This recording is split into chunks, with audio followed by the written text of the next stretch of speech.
Love India के poster, NSUI ने लगाए अब आई लव इंडिया के पोस्टर। भोपाल के जिला कोर्ट में हिंदू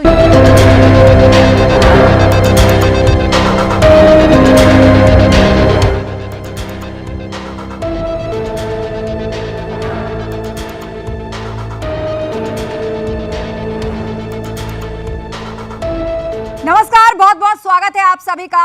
मैं हूं आपके साथ आस्था कौशिक। करौली सरकार, एक ऐसा नाम जिनके साथ न जाने कितने चमत्कारों के दावे जुड़े हुए हैं।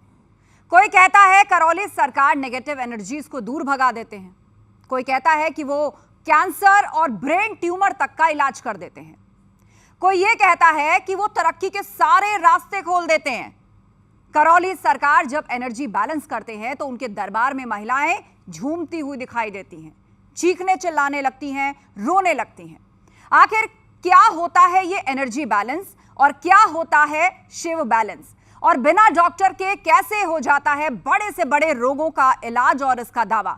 इन तमाम सवालों पर चर्चा के लिए आज हमारे साथ खुद स्टूडियो में मौजूद हैं करौली सरकार। जोरदार तालियों के साथ बहुत बहुत स्वागत है आपका हमारे स्टूडियो में।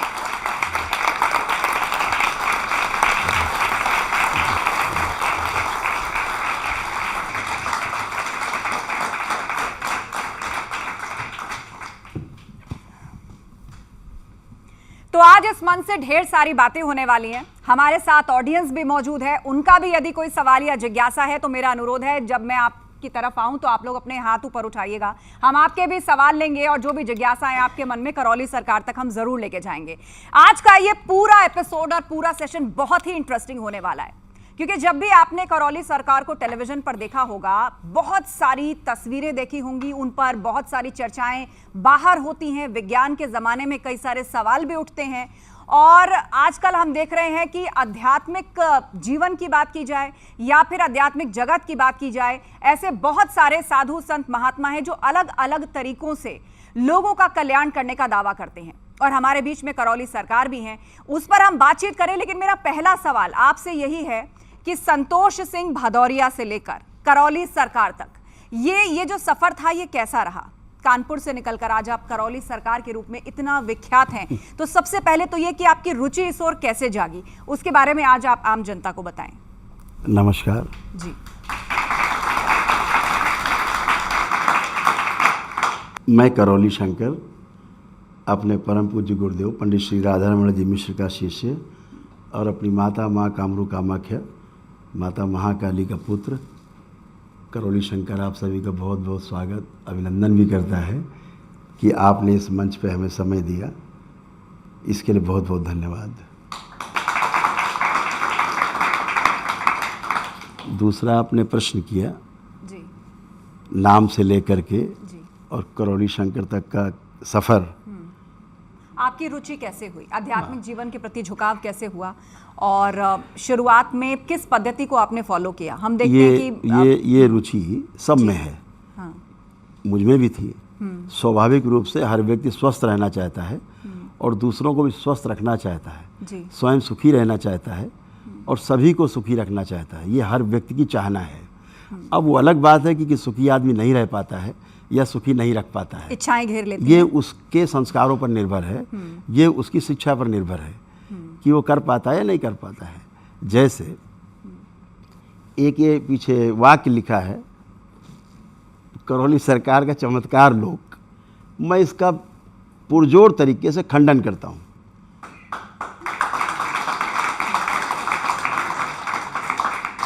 इस पूरे संसार में, इस पूरी सृष्टि में चमत्कार नाम की कोई वस्तु नहीं, रहस्य नाम की कोई वस्तु नहीं, भूत प्रेत नाम की कोई वस्तु नहीं है ही नहीं। इसका मैं जोरदार खंडन करता हूं और मैं आपको प्रमाण देता हूं। ये हमारे द्वारा लिखी गई पुस्तकें हैं 2020 में, आप इसको कोड कर सकते हैं, बाद में आप दिखा सकते हैं कि जो पहला ही हमारा पेज है जिस पर कि इस बात का इंग्लिश और हिंदी वर्जन दोनों है, जिस पर कि उद्घोषणा है। अगर 4 लाइन आप ऑडियंस को पढ़ के सुना देंगे तो और स्पष्ट हो जाएंगे कि दरबार की ऑडियोलॉजी क्या है। इसमें पहली लाइन वही लिखी गई है जिसका जिक्र करौली सरकार जी ने अभी किया कि अस्तित्व में रहस्य या चमत्कार जैसी कोई वस्तु या घटना नहीं होती, बल्कि जो भी होता है वो प्रकृति के नियमों के अनुसार ही होता है। और प्रकृति का आशय ईश्वरीय रचना और प्राकृतिक व्यवस्था का आशय ईश्वरीय विधि विधान से है। तो अगर ये सब कुछ ईश्वर के विधि विधान से हो रहा है और आप कह रहे हैं कि चमत्कार जैसी कोई वस्तु नहीं है, तो गंभीर से गंभीर बीमारियों का इलाज फिर आखिर विज्ञान और डॉक्टर किस काम का है? आप एनर्जी की बात करते हैं, आप पितरों से मुक्त कराने की बात करते हैं, तो फिर ये सब क्या है? हाँ, ये विधि है जी, ये एक ईश्वरीय व्यवस्था है। जैसे हमारा भौतिक शरीर है जी, तो इसको जो हमारा अभौतिक शरीर है वो चला रहा है। अगर जिन लोगों ने इस पर ध्यान दिया है कि केवल ये शरीर ही जो दिख रहा है ये नहीं है, इसके पीछे वो भी है जो इसके अंदर रह करके सुन रहा है, इसके अंदर रह के देख रहा है, इसके अंदर से ही सारे कार्यक्रम कर रहा है, उसके अनुसार ये शरीर चलता है। अगर वो ये देख पाता है तो उसको चमत्कार नहीं लगता है। जो शरीर मान के ही जी रहा है वो चमत्कार में जीता है, रहस्य में जीता है। और जो शरीर और उसके साथ जो व्यवस्था है जीवन की, जो जीवन है जिसे हम कहते हैं, आप चेतना और आत्मा की बात कर रहे हैं? हाँ, अगर हम बात करेंगे वो थोड़ा विषय इस तरह का है, उसमें लंबा समय चाहिए होगा। हम छोटी सी बात करते हैं। एक संगठन है जिसको हम जीवन कहते हैं। जीवन संगठन का अर्थ है दरबार के अनुसार आत्मा, बुद्धि, चित्त, वृत्ति और मन। ऐसे 5 चीज़ों का जो संगठन है उसको हम जीवन कहते हैं जी। और ये जीवन ही शरीर को चलाता है। ये हम लोग समझ सकते हैं। तो और ये जीवन का लक्ष्य है सुखी रहना। हर व्यक्ति सुखी रहना चाहता संसार में। एक व्यक्ति आपको ढूंढे नहीं मिलेगा जो ये कहे कि नहीं साहब हम तो दुखी रहना चाहते हैं। और सुखी नहीं रहना चाहता, वो निरंतर सुखी रहना चाहता है, कंटिन्यू हैप्पीनेस। कभी नहीं कि हाँ सुख हो और दुख हो, ऐसा कुछ नहीं। अच्छा, कुछ तस्वीरें हैं ये पीछे चल रही, मैं चाहूंगी कि लोग भी देखें और आप भी एक बार देखें। ये बहुत सारे फॉलोअर्स हैं, ये बहुत सारे डिवोटीज़ हैं आपके, और आपके दरबार में ऐसी बहुत सारी महिलाएं आती हैं। हमने देखा है कि वो अचानक रोने लगती हैं, चिल्लाने लगती हैं और लेट जाती हैं ज़मीन पर। ये सब क्या है? इम्बैलेंस है। किस तरह का इम्बैलेंस? एनर्जी का। ये एनर्जी का जो हमारे अंदर है उसका इम्बैलेंस है। जैसे आप लोग एक शब्द हमेशा पूछते हैं, ये देखिए महिला इस तरह लेटी जैसे आप लोग हमसे हमेशा पूछते हैं अक्सर ये बैलेंस क्या शब्द आप प्रयोग करते हैं, पूछते हैं, आपके मन में भी होगा। तो बैलेंस हम लोग एक कार्यक्रम चलाते हैं, दरबार एक कार्यक्रम चलाता है जीरो बैलेंस के नाम से। वो ध्यान साधना का कार्यक्रम है जो हमारे मिश्री मठ से संचालित होता है जी।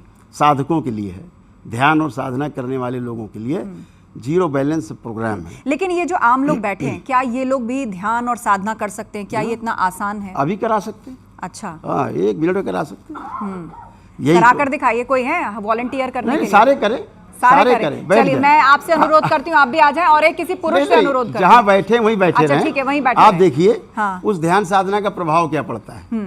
Energy balance. हाँ, देखिए कैसे होता है। ठीक है, आप सभी लोग एक बार नेत्र बंद कर लें, सभी लोग। नहीं कुछ नहीं कर रहा, हाथ नहीं, हाथ अपने ही जोड़ने है ना, एक बार के लिए। और नेत्र बंद करें और अपना ध्यान जहां पर भी आपको केंद्रित करना है कर लें। अक्सर लोग आज्ञा चक्र पे करते हैं, मस्तक पे बीचों बीच जहाँ माताएं हमारी बिंदी लगाती हैं, आप कर लें। क्या आंख बंद करके आज्ञा चक्र की तरफ, यानी माथे के बीचों बीच देखना होता है? माताएं बिंदी लगाती है, आप ध्यान करें वहां पर। और आप ये पाएंगे दरबार के एनर्जी का आपको प्रभाव ये दिखेगा कि ना तो ये भूतकाल में जा सकते हैं ना भविष्य में जा सकते हैं। कुछ लोगों को बहुत तेज मसल टेंशन फील हाँ, होता है वहाँ पर। आप भी कर सकते हैं। देखिए ना, आप भूत में भविष्य कहीं नहीं जा सकते। आप टेक ऑफ नहीं कर सकते। या तो तेज रोशनी दिखती है या मसल टेंशन या कुछ दर्द महसूस होता है। परिणाम दिखाऊंगा। कितनी देर तक आंखें बंद रखनी होगी? बस अभी हो रही 10 सेकेंड। अच्छा, 3 बार बोलेंगे सभी लोग, ओम नमः शिवाय।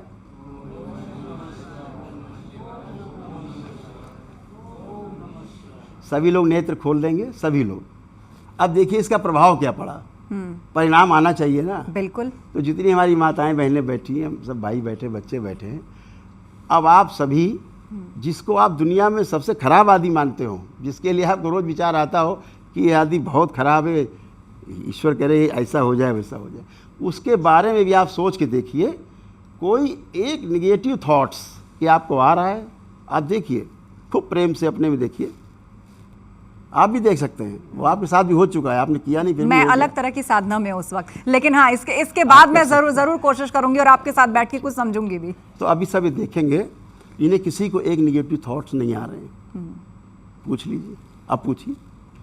बताइए आप लोग, किसी को कोई कोई नेगेटिव अनुभव थॉट्स आ रहा है बताना किसी के चाहते लिए? हैं, और कोई आ रहा है? साइंटिफिकली भी किसी के अंदर कोई सवाल उठ रहा है तो आप पूछ सकते हैं। शांति है, कोई नेगेटिव थॉट्स नहीं आ रहे हैं। चलिए, ये तो रही लोगों की बात। आपने लोगों को ध्यान का मार्ग अनुभव दिखाया, कराया। बिल्कुल ये अनुभव है। ध्यान का मार्ग भी दिखाया, उनको अनुभव भी कराया। लेकिन एक जिज्ञासा जो सबके अंदर है वो ये कि पहली बार जीवन में आपने कब ध्यान लगाया था? क्या कोई गुरु थे आपके, या स्वयं से आपने अपनी इस जर्नी को शुरू किया? किस उम्र में आपने पहली बार ध्यान लगाया? ये जर्नी चलती ही रहती है, शरीर इसमें रोक टोक नहीं है। ये शरीर तो आते जाते रहते हैं जी। जर्नी शांत नहीं होती, जर्नी चलती रहती है। ये शरीर तो एक पड़ाव होता है, फिर अगला पड़ाव कोई शरीर होता है किसी का। पीछे तमाम पड़ाव शरीर के रहे नाना प्रकार की योनियों में, तो उसकी बात ही नहीं है। ये जर्नी, ये आप पैदा हुए शुरू हुई ऐसा नहीं है। ये जर्नी वहाँ से शुरू हुई जहाँ पीछे आपकी छूटी थी पिछले जीवन काल में, तो ये वहाँ से शुरू होती है। ये तो पैदाइश ही रहता है, पूत के पाँव कहते हैं ना, पालने में दिख तो जाते हैं। यानी बहुत कम उम्र में आपने ध्यान की तरफ बिल्कुल, आपका रुझान रहा। कह सकते हैं। तो परिवार को आपने कब बताया इस नहीं, बारे में? परिवार तो मेरा जानता ही था कि हम उस ओर हैं। फिर क्या कोई गुरु मिले आपको, या बिल्कुल, खुद से आपने चिंतन शुरू हमारे किया? गुरुदेव पंडित श्री राधारमण जी मिश्र हमको मिले 16 वर्ष की उम्र में, जी। और जिनके साथ मेरा रहना हुआ। जब वो 111 वर्ष की उम्र में उन्होंने जीवित समाधि ली, तब तक मेरा उनके साथ रहना हुआ। तो ये जो अध्यात्म और ध्यान का मार्ग आपने पकड़ा, आमतौर पे लोगों के अंदर होता है कि जो साधु सन्यासी हैं वो बहुत कठिन तपस्या करते हैं, भौतिक जीवन से दूर हो जाते हैं, सांसारिक जीवन से दूर हो जाते हैं। लेकिन अब सब ये पूछ रहे हैं कि एक समय ऐसा था, बहुत कठिन जीवन आपका रहा कि शायद घर चलाने के लिए भी बमुश्किल ही पैसे हो पाते थे, पर अब उस स्कूटर से लेकर रेंज रोवर तक, ऐसा नहीं है। ये सफर यहाँ तक आप कैसे पहुंचे? मैंने जब होश संभाला तो मैं कार पे ही था। अच्छा। हाँ, अब लोग, अच्छी बात है, वो अलग बात है कि मेरे पिता की थी, लेकिन सब कुछ था जी, अच्छे से जीवन यापन था, किसी से मांग के नहीं खाते थे तब भी कोई शौक नहीं थे। आज भी कोई शौक नहीं है कि धर्माचार्यों की तरह तमाम अंगूठी और तमाम कंठी माला और सोना चांदी रगड़ के बड़े बड़ा मुंह पेंट पोत के, ऐसा आज भी नहीं। जैसे कल था वैसे आज भी हूँ। एक छोटा सा धोती है, एक छोटी सी बनियान पहन रखी है, और कुछ है भी नहीं। मेरे तो कोई शौक नहीं। अगर मुझे चलना पड़ता है रोज 200, 400, 500 किलोमीटर, हाँ। और अगर हम कोई अच्छी गाड़ी का प्रयोग करते हैं तो इसमें आपत्ति क्या है? लेकिन देश है तो अलग अलग तरह के लोग हैं, अलग तरह के रहने विचार दीजिए, रखते लोगों को हैं, इतना राजनीति परवाह भी नहीं। होती है, फिर वो सवाल पूछते हैं कि भाई बाबाओं को तो एक पैसा नहीं लेना चाहिए, उनको क्या मोह इस बात से? एक परसेप्शन इस देश का बहुत खराब बना हुआ है कि अगर साधु है, अगर बाबा है, तो भिखारी की तरह दिखना चाहिए।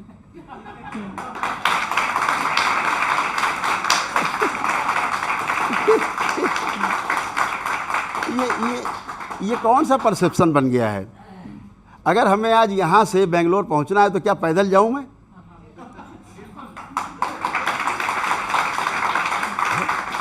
तो अगर मैं भारत में उपलब्ध जितनी आधुनिक व्यवस्थाएं हैं ट्रैवल की, अगर उसका हम सदुपयोग करते हैं तो उसमें तो हमारी तारीफ होनी चाहिए। ये लोग अभी हम पैदल चलने लगेंगे तो लोग कहेंगे साहब ये तो बेवकूफ़ आदमी पैदल ही चल रहे हैं। अच्छा, एक तस्वीर हम आपको दिखाते हैं, वो तस्वीर जरा पीछे लगाइए। आप ये भी दावा करते हैं कि आप कैंसर का इलाज कर देते हैं और कैंसर की स्टेज 4 से मरीज का इलाज कर देते हैं। ये तस्वीर देखिए आप, देखिए कौन बोल रहा है कैंसर, और इनकी जो इस वक्त हालत है वो बता रही है कि ये किस कदर जूझ रहे हैं नहीं, इस बीमारी से। इसको चलाइए, देखिए मैं बता रहा हूँ कैंसर ठीक किया, ये वो कह रहा है कि मेरा कैंसर ठीक हो गया है। बात करिए, अगर वीडियो चला सकते तो देखिए। नहीं, ये मैं कह रहा हूँ, ये वीडियो वैसे कई बार लोगों ने देखा होगा क्योंकि आपके पंडाल में ऐसे काफी लोग आते हैं, लेकिन सवाल ये है कि आप इनका इलाज कैसे कर देते हैं? स्टेज 4 का कैंसर, तो अब सवाल उठता है कि क्या विज्ञान किसी काम का नहीं है? देश के सबसे बड़े डॉक्टर्स ने, मैं पहचान रहा हूँ सज्जन को, दरबार के भक्त हैं जी, देश के सबसे बड़े डॉक्टर्स ने, ये मेरे सामने जब इस समय आए, इसका वीडियो होगा आपके पास, तो इन्होंने कहा गुरुदेव आप मुझे पहचान रहे हैं? मैंने कहा नहीं, शरीर से तो नहीं पहचान रहे, वैसे जान रहा हूँ कि आप दरबार से जुड़े। तो बोले मैं वही हूँ जो टावल लपेट के आया था, मेरा इतना सड़ा हुआ मेरा मुंह था, इतना सड़ा हुआ, टावल लपेट के आया था मैं 2 साल पहले आपके समझ। आपने कहा था अरे वैदिक प्रक्रिया करो, ये तमाम जड़ से चीज़ें अपने आप चली जाएंगी तुम्हारे प्रार्थना संकल्प से, और डॉक्टर ने कह दिया था कि तुम 15 दिन में 20 दिन में मर जाओगे, तब आया था मैं। तो और सवाल देश यही के- है कि आपने इन्हें स्वस्थ कैसे किया? देश के सबसे बड़े डॉक्टर्स इनका इलाज कर रहे थे। जब ये गए, यही सवाल उनसे पूछा उन्होंने, डॉक्टर साहब मुझे आप पहचान रहे हैं? उनका नहीं, तो पुरानी फोटो दिखाई। मैं, अरे ये कैसे हो गया? जब मामा दरबार गया था, मैंने ये प्रार्थना की, संकल्प किए, वो प्रक्रिया की, वैदिक सनातन वैदिक पद्धति से गुजरे, और मुझे तो आराम हो गया। अरे क्या ये सब नहीं मानता मैं? तो बोले फिर आप नहीं मानते? आपने तो बोला था कि 15 दिन में मर जाओगे। मेरे तो 2 साल हो गए। तो आपने कैसे इलाज किया इनका? इलाज कैसे किया आपने इनका? मैं नहीं करता। दरबार की सनातन वैदिक पद्धति है जो हमारे ऋषि मुनियों से चली आ रही है, आज से नहीं चली आ रही है, युगों युगों से वो सनातन वैदिक परंपरा पद्धति मौजूद है। क्या ये कोई योग है या कोई ध्यान है या फिर एक वे ऑफ लाइफस्टाइल है नहीं, जिसके जीने से कुछ क्योर होता है? मैं उसको स्पष्ट कर दूं। जी, ये सनातन वैदिक पद्धति है, परंपरा है, हमारे जीने के काम में आती है। इसके बगैर आदमी जी नहीं सकता। जो हमारे ऋषि मुनियों ने विज्ञान उस समय दिया कि भाई ये आप करके जिंदा रह सकते हो, स्वस्थ रह सकते हो, आनंदित रह सकते हो, उसको हम भूल गए। हमारी शिक्षा से दूर हो गया। हमारी शिक्षा में शामिल नहीं विद्या, हमारे संस्कारों में शामिल नहीं है, हमारी मूल्य शिक्षा भी गायब है। हमारे संस्कारों में कमी हुई तो हमें भूल गए कि ये भी एक विद्या है जो औषधियों से भी ऊपर है। यानी जहाँ औषधियाँ काम करना बंद कर देती हैं, वहाँ आपकी प्रार्थना और पूजा और संस्कार आपके काम आते हैं। अगर लेकिन आपकी लोग इस पर प्रार्थना सवाल पूजा पहले उठाते से हैं, वो मजबूत कहते हैं रहे, कि कोई बीमार है वो डॉक्टर के पास जाए, दवाई खाए, इलाज करे, या फिर आपके पास या किसी और के पास जाके इस प्रकार की पद्धति, तंत्र मंत्र, पर्चियां, भभूत, ये सब निकलवाए। ये वो लोग आते हैं दरबार में जो जहाँ डॉक्टर से परेशान होकर, तंग होकर के, जहाँ डॉक्टर कह देता है घर जाओ और मर जाओ, ये वो लोग हैं। अब ये कहाँ जाएंगे? आप इन्हें कहाँ भेजना चाहते हैं?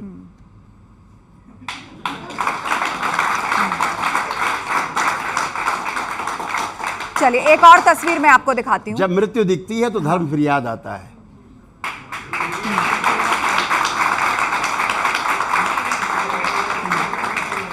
एक और तस्वीर हम आपको दिखाते हैं। वो तस्वीर जरा लगाइए पीछे वॉल पर। और उस तस्वीर में ये दावा किया जा रहा है कि एक बच्चा है और आपने इनकी आंखों को ठीक कर दिया है। डॉक्टर ने कहा था कि इनका इलाज नहीं हो सकता, लेकिन दावा है कि आपने इनको ठीक कर दिया है। ये कैसे होता है हुआ? ठीक हुआ। जैसे वो पीछे देख रहे थे आप, 400 प्रकार की डिजीज हैं। मैं आपको दिखाना चाहूंगा जी, प्लीज।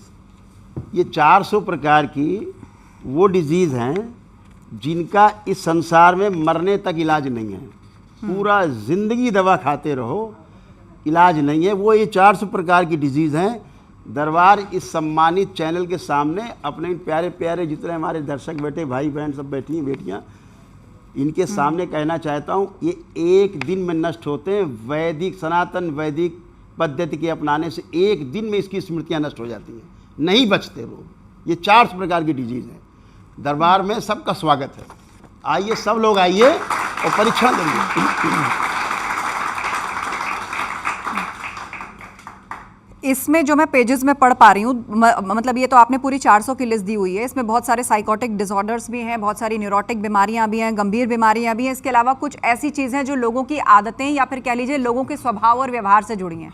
इनका इलाज कैसे हो पाता है? अपने धर्म और देवी देवताओं का मजाक उड़ाने की स्मृतियाँ, ये भी एक बीमारी के तौर पर लिखा है। माता पिता से बातें छुपाने की स्मृतियाँ, गंदा रहने नहाने का ना मन करने की स्मृतियाँ, अपने ही परिवार के सदस्यों के प्रति अश्लील विचार आना, ये भी आपने बीमारियों के तौर पे लिखा है। सभी कुछ है। खाने की वस्तु से एलर्जी होने की स्मृतियां, घर में बदबू आने की स्मृतियां, गले में फंसा हुआ महसूस होना, अत्यधिक ठंड लगना, अत्यधिक गर्मी लगना। अब ये सारे सिम्टम्स अगर किसी को आए, शुरू से देखिए, अब शुरू से हाँ, पहले शुरू शुरुआत में आपने बहुत कुछ साइकोटिक डिसऑर्डर्स की बात की है, जिसमें सिजोफ्रेनिया भी है, इसमें डिप्रेशन भी है, और बहुत तरह के फोबियाज हैं। जैसे किसी को ऊंचाई से डर लगता है, आग से डर लगता है, भीड़ से डर लगता है, तो साइटिका तक, जिसके लिए लोग कहते हैं कि केवल ये मैनेजमेंट है। ओसीडी है, ऑब्सेसिव कंपल्सिव डिसऑर्डर है, ये भी एक तरीके का साइकोटिक डिसऑर्डर है। कमर दर्द। आपने इसमें स्मृतियां क्यों लिखा हुआ है? ये बीमारियां हैं, ये स्मृतियां क्यों लिखा हुआ? स्मृतियों का क्या अर्थ है, इसको आप समझाइए। क्योंकि स्मृतियां ही रोग हैं। जैसे मान लीजिए अगर किसी को कमर का दर्द है, इधर इधर इधर, हाँ, प्रैक्टिकल इधर जी, इधर हमारे जो बच्चे बैठे हैं, माताएं बैठी हैं, किसी को कोई एक ऐसी घटना याद हो, चलिए सब लोग याद कर लीजिए, ऐसी घटना जो आपको बार बार याद आती है और आपको बहुत क्रोध आता हो, कष्ट आता हो, दर्द होता हो, दुख होता हो, उसको याद करिए मन में। देखिए कैसे होता है सनातन वैदिक पद्धति का प्रभाव आप देखें, उसको याद कर लें आप सब लोग, जिसको भी लगता हो। बैलेंस 3 बार बोलिए ओम नमः शिवाय। आँख खोल दीजिए। ये ओम नमः शिवाय महामंत्र है, इससे कम नहीं आता मुझे, इससे ज़्यादा नहीं आता। तो मतलब जब ये लोग कोई मंत्र जाप करते अब हैं आते तो हैं, उस वक्त आप कोई मैजिक अब करते हैं? परिणाम पे आते हैं। हो गया ना काम उधर। हाँ। अब जिन बच्चों ने जिन चीज़ों से उनको बहुत तकलीफ होती थी, आप बिल्कुल एकदम खुल के बोलना है आपको, ठीक है? देखिए वो बात आपके दिमाग में आ रही है, सोच के देखिए, वो घटना याद आ रही, कुछ आ रही, देखिए जिससे आपको तकलीफ होती थी, कोई नफरत, कोई घृणा, कोई चिंता, कोई तनाव, कुछ भी आ रहा है? रामभद्राचार्य ने भी महिलाओं को लेकर बात कही, लेकिन उन्होंने मुस्लिम महिलाओं के लिए कहा कि भाई यूज एंड थ्रो का कॉन्सेप्ट है इस्लाम के अंदर। उन पर भी सियासी हमले होने लगे कि मुस्लिम महिलाएं 20 बच्चे पैदा करती हैं, 4 बच्चे पैदा करती हैं, तो अब उन पर भी हमले किए जा रहे हैं कि भाई आप हमें नसीहत मत दीजिए, आपके यहाँ पर अगर हम बोलेंगे तो आपको अच्छा नहीं लगेगा। ठीक है ना, घूम फिर के बात महिलाओं पर ही आती है। स्वामी जी ने अपने अनुसार जो भी कहा होगा, लेकिन मैं कहता हूँ बात को आप जब बार बार रिपीट करते हैं, उन्होंने कहा अनुरुद्धाचार्य जी ने कि 16 वर्ष से कम उम्र बच्चियों की शादी हो जानी चाहिए। उन्हें पता है माँ बनने का दर्द क्या होता है, दोबारा से जन्म होता है माँ का। जब माँ कोई बच्चे को जन्म देती है तो माँ का भी दोबारा जन्म होता है। और हमारे देश का कानून कहता है 18 वर्ष से कम उम्र में अगर विवाह हुआ है तो अपराध है। बिल्कुल। और अगर उस बच्ची के सहमति से कोई संसर्ग हुआ है उससे, तो भी वो रेप की श्रेणी में आता है। कानून उसको रेप की श्रेणी में लेता है। जी। तो ये बच्चियों के साथ रेप करवाना चाहते हैं देश में। इस देश में बहुत सारे विपक्षी दल हैं या राजनीतिज्ञ हैं जो कहते हैं कि साधु संतों को तो कथा कहने का एक पैसा नहीं लेना चाहिए, पर वो अंडर द टेबल पैसा लेते हैं। इस तरह के भी आरोप लगते हैं। हाँ, देखिए क्या है, वो पैसा लें तो उन्हें समस्या नहीं है। अंडर टेबल लेते हैं, सामने 2-2, 4-4, 5-5 करोड़ कथाओं कर लेते हैं, उनको समस्या नहीं है। अंडर टेबल लेते हैं, चंदा लेते हैं, उसमें समस्या नहीं है। लेकिन अगर दरबार किसी को विधि पूर्वक, विज्ञान पूर्वक अगर किसी की प्रक्रिया कराता है, उसमें सारे ब्राह्मण देवता दरबार के होते हैं, हाँ, और वो प्रक्रिया चलती है, दरबार के प्रार्थना संकल्प से जुड़ता है व्यक्ति, ईश्वर से जुड़ता है, दरबार उस पर पूरी कोशिश करता है मिलजुल करके लोगों को शारीरिक मानसिक रूप से स्वस्थ करने के लिए प्रेरणा देता है, और उसमें अगर वो फीस चार्ज करता है, क्योंकि दरबार किसी से चंदा नहीं लेता है, ठीक है, तो उसमें आपत्ति है जी, उसमें आपत्ति है। आप कथा से क्या दे रहे हैं लोगों को? यही दे रहे हैं, 4 बार 4 जगह मुंह मारती है, ये दे रहे हैं। इन्होंने एक कॉन्सेप्ट दिया बच्चों को, लिव इन का एक कॉन्सेप्ट दिया और जम के गाली दी बच्चों को। दरबार उस प्रकार के लिव इन का विरोध करता है हमेशा, जो एक शादीशुदा स्त्री पुरुष किसी शादीशुदा स्त्री पुरुष के साथ अपने पुराने पार्टनर को छोड़ के रहने लगते हैं, हिंदू मैरिज एक्ट का उल्लंघन करते हैं। ये भारतवर्ष में बिल्कुल अमान्य है, ये दुराचार और व्यभिचार की श्रेणी में आता है। दरबार इसका पुरजोर विरोध करता है, ऐसे लिव इन का ठीक है, खंडन करता है। नंबर 1। हाँ। नंबर 2, वो 2 अविवाहित बच्चे, बालिग बच्चे और अविवाहित हैं, अगर वो स्वेच्छा से अगर विवाह करते हैं या साथ रहते हैं और उन्हें भारत के संविधान का संरक्षण प्राप्त है, हमारे न्यायपालिका का भी उनको कवर प्राप्त है, तो इसमें कहाँ से उन्होंने अपराध कर दिया? इसमें कोई अपराध है? जब भारत का सर्वोच्च न्यायालय उनको कवर देता है कि 2 बालिग बच्चे, 2 अविवाहित बच्चे अगर विवाह कर रहे हैं, साथ रह रहे हैं, इसमें आपत्ति किसको है? देश का सुप्रीम कोर्ट भी इसको अपराध की श्रेणी में नहीं मानता है। हमारी संसद भी नहीं इसको मानती है। हमारे बच्चे बच्चियां अगर कर रहे हैं तो इसमें दोष किसका है? इसको लिव इन मानते हैं वो। बिल्कुल, ये लिव इन नहीं है, ये प्रेम विवाह है, ये गंधर्व विवाह है। गंधर्व विवाह, और इसे गंधर्व विवाह की श्रेणी में जो शास्त्रों में वर्णित है 8 प्रकार के विवाह हैं जी, उनमें से एक विवाह ये गंधर्व विवाह है। और हालांकि गंधर्व इसको विवाह बहुत निम्न हमारे जो श्रेणी में आराध्य रखा मेरे गया है। स्वयं के मेरे जो आराध्य भगवान नारायण, भगवान श्री कृष्ण के रूप में रहे, उन्होंने स्वयं गंधर्व विवाह कराए हैं। सुभद्रा चलिए, के साथ आपने- अर्जुन का कराया, जी, ठीक है। और इससे बड़ी बात बताएं आपको, ये देश का जो नाम है ना, भारतवर्ष, महाराजा भरत के नाम पे पड़ा है। ये भरत के नाम पर पड़ा भारतवर्ष, और भरत प्रेम विवाह से उत्पन्न हुई संतान थे, गंधर्व विवाह से उत्पन्न हुई संतान थे भरत, उनके नाम पे भारतवर्ष से आप उनको गाली दे रहे हैं। तो हमारे आराध्य ने, जो भगवान श्री कृष्ण ने इसको मान्यता दी, आप कौन होते हैं प्रश्न खड़े करने वाले? ठीक है। तो पौराणिक काल से लेकर के, द्वापर से लेकर के अगर कलयुग तक, आज हमारा भारत का संविधान, हमारे भारत के न्यायालय, सर्वोच्च न्यायालय उसको कवर दे रहे हैं, बच्चों को संरक्षण दे रहे हैं, तो इसमें क्या आपत्ति है? चलिए, आपने लिव इन रिलेशनशिप को जिस तरीके से डिफाइन किया है, मुझे लगता है बहुत सारे साधु संत बाबा सन्यासी हैं जो उसके विरोध में बयान देते रहे हैं, और उसे लेके देश के यूथ और देश के कानून के बीच में एक चर्चा और एक खिंचाव की स्थिति बनती रही है, लेकिन आपने उसको एक अलग रूट से समझाया है। बहुत बहुत धन्यवाद करौली सरकार जी, आप हमारे स्टूडियो में आए। आप सभी ऑडियंस का बहुत बहुत धन्यवाद। जोरदार तालियों के साथ इस शो को यहीं खत्म करते हैं। बहुत धन्यवाद।